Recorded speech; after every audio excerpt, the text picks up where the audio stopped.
ভক্তি স্মরণের আজকের এই পঞ্চম সাহিত্য সভার সম্মানিত সভাপতি এবং অন্যান্য বিশেষ অতিথিবৃন্দ, প্রধান আলোচক ইতিমধ্যেই চলে গিয়েছেন এবং আমাদের জ্যেষ্ঠ লেখক ছড়াকারদের মধ্যে এখনো আছেন কবি ছড়াকার মালিক মাহমুদ, আমাদের এটা চান্দু ভাই, উনি আমাদের খুবই পুরনো মানুষ, উনিও নারায়ণগঞ্জের মানুষ, বাংলাদেশ মানুষ তাকে চেনে, তিনি নারায়ণগঞ্জেই থাকেন, এই কারণে আমরা হয়তো তাকে সেভাবে জানতে পারি না। ওনাকে ধন্যবাদ এবং যারা আছেন সবাইকে ধন্যবাদ এখন পর্যন্ত যারা আছেন। ভক্তি স্মরণের এই যে নতুন উদ্যমে যে যাত্রা শুরু হয়েছে সেটা বৈষম্য বিরোধী ছাত্র জনতার গণঅভ্যুত্থানের মধ্য দিয়ে প্রাপ্ত এই বাংলাদেশের স্বাধীন পরিবেশে একটা নতুন এবং বড় প্রাপ্তি আমাদের। বৈষম্য বিরোধী ছাত্র আন্দোলনের একজন নেতা এখানে আছেন, নীরব রায়হান।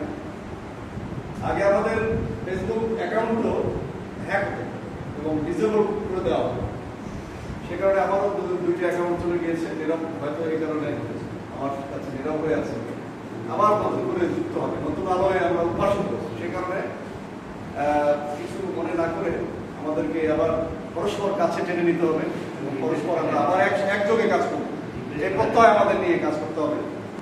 এবং যেখানে আমরা আজকে দাঁড়িয়ে আছি সেই যাত্রাবাড়ি সংলগ্ন এলাকা, এটা ভয়াবহ স্বৈরাচারী ফ্যাসিস্ট মাফিয়া রানীর তীব্র প্রতিহিংসার তাণ্ডব চলছে এই যাত্রাবাড়ি, আপনারা জানেন। এবং তার সাক্ষী নীরব, সরব সাক্ষী, নীরব রায়ের সরব সাক্ষী ছিল সেখানে। আমাদের সৌভাগ্য তো সে বেঁচে গিয়েছে এবং যারা প্রাণ দিয়েছে এই ছাত্রদের অভ্যুত্থানে, তাদের অবদান, তাদের স্মৃতি এবং তাদের নাম সংরক্ষণে আমাদের হৃদয়ে সারা জীবন লেখা থাকবে। বাংলাদেশ যতদিন থাকবে ততদিন তাদের নাম লেখা থাকবে। তারা যতই ভুল করুক না কেন, তারা রাজনৈতিক দল গঠন করতে গিয়ে যদি ভুল করে থাকে, তা সত্ত্বেও যদি তাদের কোনো পদক্ষেপ, তাদের কোনো কথা, তাদের কোনো বক্তব্য, তাদের কোনো আচরণ আমাদের কাছে ভুল বলে মনে হয়, অন্যায়ভাবে বলে মনে হয়, সেটা আলাদা বিষয়। কিন্তু সেই 2 সহস্রাধিক যে আমাদের সন্তানেরা প্রাণ দিয়েছে এই মাফিয়া রানী শেখ হাসিনার যে দুঃশাসন, দুষ্কর্ম, 17 বছরের সেই দুঃশাসনের অন্ধকার থেকে আমরা মুক্ত হয়েছি। অনেকে বলে সংস্কারের এখন ব্যাপক আলোচনা চলছে, নীরব রায়হান ব্যাপক সংস্কার চাচ্ছে, দীর্ঘ মেয়াদী সংস্কার চাচ্ছে। আবার অনেকে আমরা একটু মোটামুটি যে মোটা দাগে যে সংস্কারগুলো প্রয়োজন সেটা করে আমরা একটা গণতান্ত্রিক ধারায় ফেরত যেতে চাচ্ছি। সবারই অধিকার আছে তাদের কথা বলার। এবং আমি মনে করি যে মাফিয়া রানীর যে পতন এবং পলায়ন, এর মধ্য দিয়ে বাংলাদেশের 90% সংস্কার হয়ে গেছে। এই নারী পিশাচ বাংলাদেশ থেকে বিতাড়িত হওয়ার মধ্য দিয়ে আর কোনোদিন বাংলাদেশে সেই রাজনীতি চলবে না, কোনোদিনই কেউ করতে পারবে না। আমরা বড় একটি দলের নেতাকে প্রতিদিন দেখতে পান, সে যেখান থেকেই বক্তব্য দিক না কেন, তিনি কিন্তু বলেছেন আমরা নতুন রাজনীতি চাই এবং নতুন রাজনীতি আমাদের করতে হবে। উনি যে রাজনীতিগুলো এখন করছেন, দয়া করে একটু শুনবেন, দয়া করে। আপনার কথা মন দিয়ে শুনেছি, যদি না শুনতেন আপনার খারাপ লাগতো। আমরা সেই নতুন রাজনৈতিক ধারায় ফিরতে চাই এবং আপনারা দেখতে পাচ্ছেন যে সবাই নতুন ধারায় ফিরছে এবং ফিরতে হবে।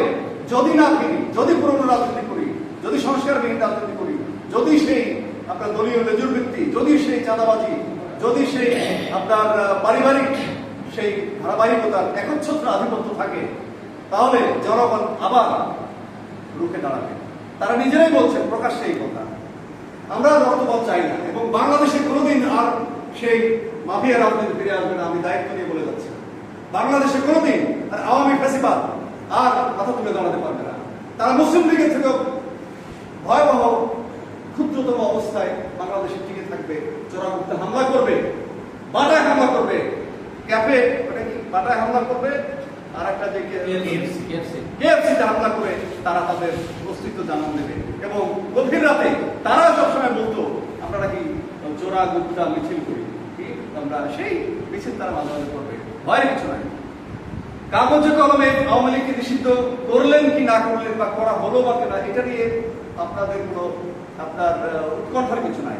বাংলাদেশের মানুষ সেই দানব শক্তিকে বাংলাদেশ থেকে নিষিদ্ধ করছে, এবং কোনোদিন কাগজে নিষিদ্ধ হোক বা না হোক কিছু যায় আসে না। ইমম্যাটেরিয়াল কাগজে নিষিদ্ধ করা বা না করা।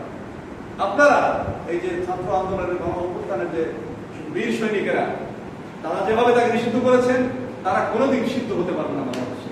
অতএব আমাদের এখন দরকার একযোগে বাংলাদেশকে এগিয়ে নিয়ে যাওয়া, বাংলাদেশের পক্ষে কাজ করা, বাংলাদেশের পাশে মানুষের পাশে থাকা, তাদের অভাব অভিযোগ কি সেটা দেখা এখন আপনাদের কাজ, আমাদের সবার কাজ। বাংলাদেশের মানুষ কোন অফিসে ঘুষের কারণে হয়রানির শিকার হচ্ছে, কোন অফিসে আমলাতান্ত্রিক জটিলতায় লাল ফিতার কারণে হয়রানির শিকার হচ্ছে, কোন জায়গায় রাস্তা দখল করে আমার বাচ্চাকে নিয়ে আমি হাঁটতে পারছি না, এটা এখন আপনাদের কাজ।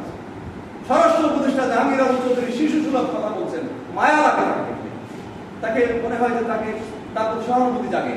কিন্তু আপনি এই রাস্তা দখল করে যে নৈরাজ্য সৃষ্টি হচ্ছে, সড়কে নৈরাজ্য আপনি দূর করতে পারেননি। আপনি খুব ভালো মানুষ, এই সরকারের 99% মানুষ খুব ভালো মানুষ, তারা সত্য, তারা খুব সাধারণ, তাদের ব্যাপারে তাদেরকে নিয়ে যে একটা শোডাউন হবে এটা তারা কেউ চান না, এবং তারা কেউ চান না প্রটোকলের আপনার বাড়াবাড়িতে সাধারণ মানুষ কষ্ট পায়। এটা তাদের ব্যক্তিগত উৎকর্ষ, ব্যক্তিগত ভালো দিক।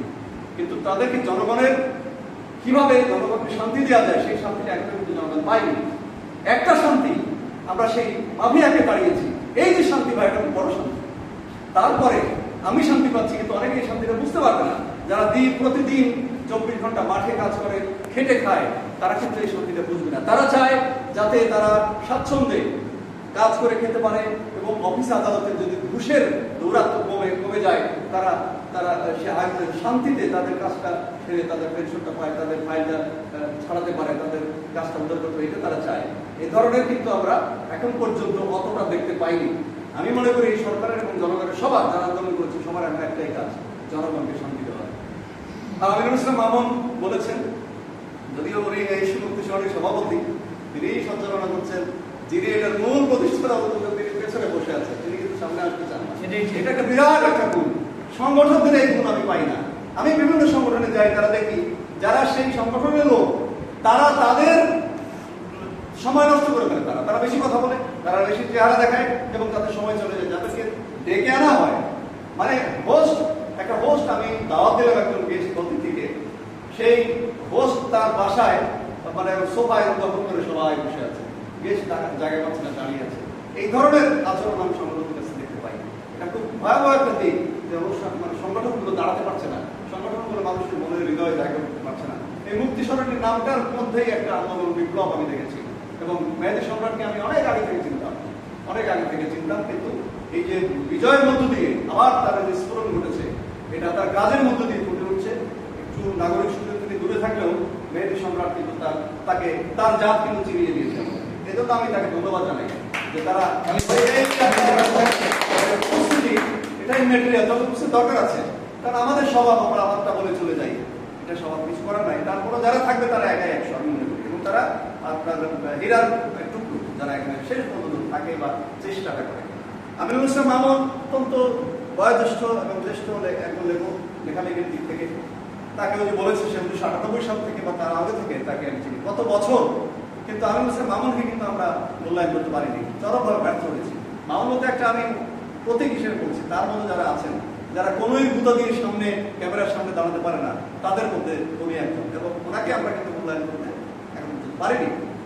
উনি কাজ করে যাচ্ছেন, এই কাজের মূল্যায়নটা মেহেদী সম্রাট বা আরো যারা আছে, আমরা একত্র হয়ে আমরা যাদের আমাদের সবাইকে নিয়ে কাজ করতে পারি, এবং যাদের মূল্যায়ন দরকার জাতির স্বার্থে, দেশের স্বার্থে, সাহিত্যের স্বার্থে, তাদেরকে যেন আমরা মূল্যায়নটা করি। এই ব্যাপারে চিন্তা ভাবনা যেন করেন আপনারা, এই আপনাদের মধ্যে আমার এই অনুরোধ। আর লেখক সাহিত্যিকদের ব্যাপারে শেষ কথা আমি বলে চলে যাচ্ছি, বিদায় নিচ্ছি। লেখক সাহিত্যিকদের সবচেয়ে বেশি রাজনীতি সচেতন হতে হবে। কিন্তু রাজনীতি সচেতনতা মানেটা হচ্ছে এক দল, এক নেতা, এক নেত্রীর স্তুতি করা, দালালি করা। এটা তো রাজনীতি সচেতনতা না, এটা রাজনৈতিক চরম অসচেতনতা। এইটা থেকে আমাদেরকে বেরিয়ে আসতে হবে। লেখক হতে পারবে না। গত 17 বছর আমাদের তথাকথিত বড় লেখক কবিরা, যারা তথাকথিত মূলধারার পত্রিকাগুলো দখল করে আছে, মালিক ভাই বলেছেন, সঠিক বলেছেন। আপনি চট্টগ্রামে একটা লেখক সম্পাদক আপনাকে ফোন করেছে, ঢাকার তথাকথিত মূলধারার পত্রিকাগুলো আমাদেরকে কিন্তু ফোন করে না, এভাবে সময় দেয় না, বা একটা লেখা না চাইলে তো এখন দেওয়া যায় না, তাই না? তো চায় না আমিও, বা আমি বা আমার মতো অনেকেই কিন্তু সেখানে দেয় না। এইভাবে আমাদেরকে সারা জীবন বঞ্চিত করে রাখা হচ্ছে। কিন্তু মানুষের হৃদয়ে যারা জায়গা পাওয়ার তারা কিন্তু পেয়েছে, যারা মানুষের পক্ষে কথা বলেছে, স্বৈরাচারের বিপক্ষে কথা বলেছে, বুক চিতিয়ে দিয়েছে, লেখাও লিখেছে, পোস্ট করেছে, পারিবারিক বাধা উপেক্ষা করে চাকরি করে খেতে হয়েছে, সেই প্রতিষ্ঠানের রক্তচক্ষু উপেক্ষা করে কিন্তু লিখতে হয়েছে আমাদেরকে। অনেকে লিখেছে, এই যে মামনি কিন্তু একটা প্রতিষ্ঠানে চাকরি করে বা কিন্তু সেখানকার সবাই কিন্তু চাইবে না, তাদের ব্যবসা বাণিজ্য টিকিয়ে রাখার জন্য চাইবে না যে কিন্তু তার সে লিখে গিয়েছে, তারেক মাহমুদ ভাই লিখে গিয়েছে, দীর্ঘদিন ধরে থেকে লিখছেন, অনেকে এরকম আছেন। তো তারা ভোট দেবে একটা দলকে, কোনো আপত্তি নেই, আওয়ামী লীগকে ভোট দিতে পারে গোপনে, কেউ বলতে যাবে না যে দিও না। কিন্তু এই যে আমরা করেছি গত 17 বছর ধরে, লেখক সাহিত্য জগতের একটা বন্ধাত্ব জন্ম দিয়েছি আমরা, এই বন্ধাত্ব থেকে বেরিয়ে আসতে হবে আমাদেরকে। কেউ লিখতে পারে বা লেখতে ইচ্ছা করে, সামান্য প্রাপ্তি যোগের আসে, সামান্য সেই প্রাপ্তি যোগ সে গভীর রাতে নেতার সাথে নেত্রীর সাথে যোগাযোগ করে অর্জন করে পরের দিন কবরে ফেলে দিয়েছে, গুচ্ছদার দিয়ে কবরে ফেলে দিয়েছে, কোনো লাভ হয়নি, কেউ বড় লোক হয়নি।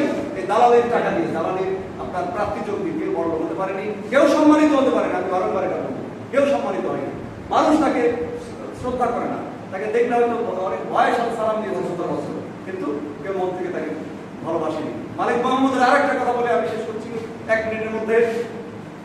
বাংলাদেশে আবু সালেহ একমাত্র ছড়াকার যে নিজেকে শিশু সাহিত্যিক দাবি করে না, মানে জোরে সোরে, আমরাও আছি, জোরে সোরে উনি শিশু সাহিত্যিক বলে দাবি করেন। আমি বলি, অনেক সাক্ষাৎকারে বলেছি, ছড়া ঘুম ভাঙাতে পারে, ছড়া কিন্তু ঘুম ভাঙায়, ঘুম পাড়ায় না। আমরা ঘুম পাড়ানি হাসি পিসি নিয়ে পড়ে আছি কেন? আপনি দেখবেন অনেক কবি সাহিত্যিক আছে, তথাকথিত কবি সাহিত্যিক, বড় বড় নাম আপনারা জানেন, বললে চিনবে, তারা গাছের চাও খায়, আবার যেটা পড়ে যায় গড়াগড়ি খায়, ওইটা আমরা অসহায়, তারা যদি আমরা খাবো সেটাও তারা তুলে খায়। কি করে তারা কবিতার পাতায় কবিতা লেখে, তাদের বড় বড় কবিতা, তারা কবি ছড়া কান না, ছড়া টড়া তারা লেখে না, তারা ছড়াকে এবার ছড়া টড়া লিখতাম আগে, দেখবেন বলে এটা এসে যায়, ছড়া এতই তুচ্ছ, এটা এসে যায়। অথচ সে শুরু করেছে ছড়া দিয়ে শুরু করেছে, তারপর সে ইচ্ছে করে ঝরে পড়েছে, ড্রপ হয়ে গেছে প্রাইমারি স্কুলের মধ্যে। হ্যাঁ, ঝরে পড়েছে, কেন ঝরে পড়েছে? কবি হবে সে, ছড়া দিয়ে শুরু করে তিনি কবি নাম করবে। কেন করবেন? বাংলা একাডেমিতে ছড়ায় কোনো পুরস্কার নাই, জানেন তো? অনেকেই জানেন না, অনেকে মনে করে আছে, নাই, শিশু সাহিত্যে আছে, যেটা গল্পকাররা পায়, গল্পকে পায়, ওই চট্টগ্রামের এখন পায়, কুষ্টিয়ার এখন পায়, মেহেরপুর এখন পায়, ছড়ায় কিন্তু নাই, ছড়া সাহিত্য নাই, ওই শিশু সাহিত্যে আমি বলছি। কিন্তু পুরস্কারটা আবার শিশু সাহিত্যে নিতে হয় ছড়া করতে, যেমন অনেকেই নিয়েছে, সালে ভাইকে বাধ্য হয়ে তুলতে হয়েছে, নিতে নিতে হয়েছে। কিন্তু ছড়া এখানে রমেশ আছে নাকি? রমেশ উনি আমার একটা লেখা দিয়েছিলেন, আমি উদাহরণ হাতে হাতে বলছি, ওনার মতো অনেকেই লেখা নিয়ে যায় আমাদের কাছে, মালিক ভাইয়ের কাছে, আমার কাছে লেখা নিয়ে যায়।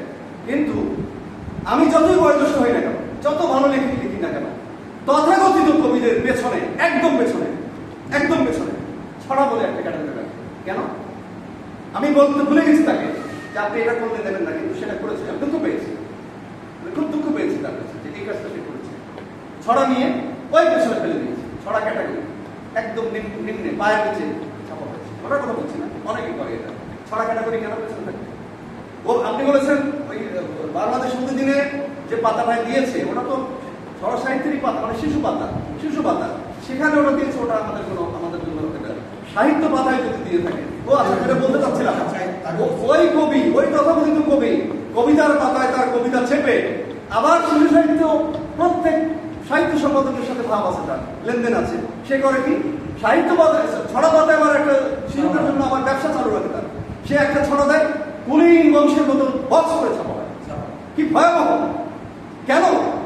আমার ছড়া পাতায় যদি বলা হয় আমি শিশু, আমার দাম নাই, আমার শিশু সাহিত্যের পাতায় আবার ওই কবি লেখাটা বক্স করে বড় করে কেন ছাপা হবে? জবাব দেন আমাকে, কেউ দিতে পারবেন? অথচ আমার ছড়া আপনি পায়ের নিচে রেখে দিচ্ছেন, এটা হতে পারে না। ছড়া হচ্ছে কবিতার একটা বড় অংশ, গুরুত্বপূর্ণ অংশ। কবিকে মনে রাখে না মানুষ, ভালো কবি ছাড়া মনে রাখে না। ছড়ার অংশ তির্যক শব্দগাথা, ছন্দ মানুষের হৃদয়ে দৌড়া দেয় এবং মানুষের মস্তিষ্কে জায়গা করে নেয়।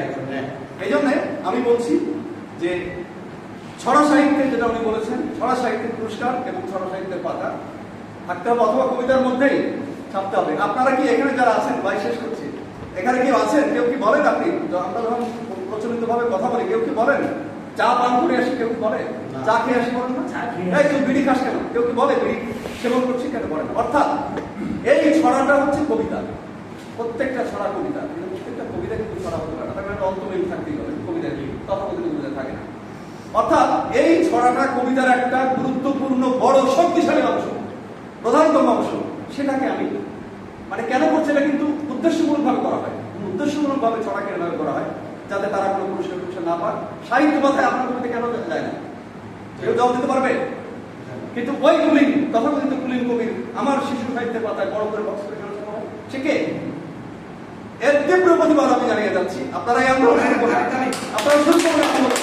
তথাকথিত কবিতার কোন কবিতা বড় করে বা গুরুত্ব দিয়ে শিশু পাতায় ছাপা হবে না। আর যদি ছাপা হয়, তাহলে আমার কবিতা, আমার ছড়া, শিশু সাহিত্য প্রত্যেক দিন সাহিত্য পাতায় ছাপা হতে হবে, কবিতা হিসেবে বা ছড়া হিসেবে, যে হিসেবে করেন না কেন। ছড়া কেন থাকবে না? ওটা তো শিশু পাতায় তো শিশুদের উপযোগী ছাপা হয়। আমি তো শিশুদের ছড়া সব লিখি না, আমি তো সমাজ সচেতন, রাজনৈতিক তীর্যক সাধারণ ছড়া লিখি। সেই ছড়া কোথায় ছাপা হবে? কোন পত্রিকা সেই ছড়া ছাপা হচ্ছে না। আপনারা কি ভেবেছেন 50 বছর 100 বছর ধরে কোন ছড়া, কোন সাহিত্য পাতায় ছাপা হয় না, কোন ছড়া সাহিত্য পাতায় না। আবার হয় অতি গোপনে, আবার হয় মানে ছন্দমিল দিয়ে লেখা কবিতা, কোন তথাকথিত বড় কবি যদি লেখে, সেটা আবার কিন্তু যায়, ওখানেও যায়, ওখানেও যায়, মানে গাছের টাও খায়, যেটা পড়ে যায় না, আমরা গরিব মানুষ তুলে খাবো, সেটাও তারা খেয়ে। আমি বেশি বলে ফেলেছি, আর কথা বাড়াবো না। এরকম প্রয়োজনীয় আপনারা এটা ব্যাপক প্রচার করবেন, আমি আপনাকে অনুরোধ করছি, আপনাদের সবাইকে অনেক ধন্যবাদ। আমি আর কিছু বলবো না, ছড়া আছে।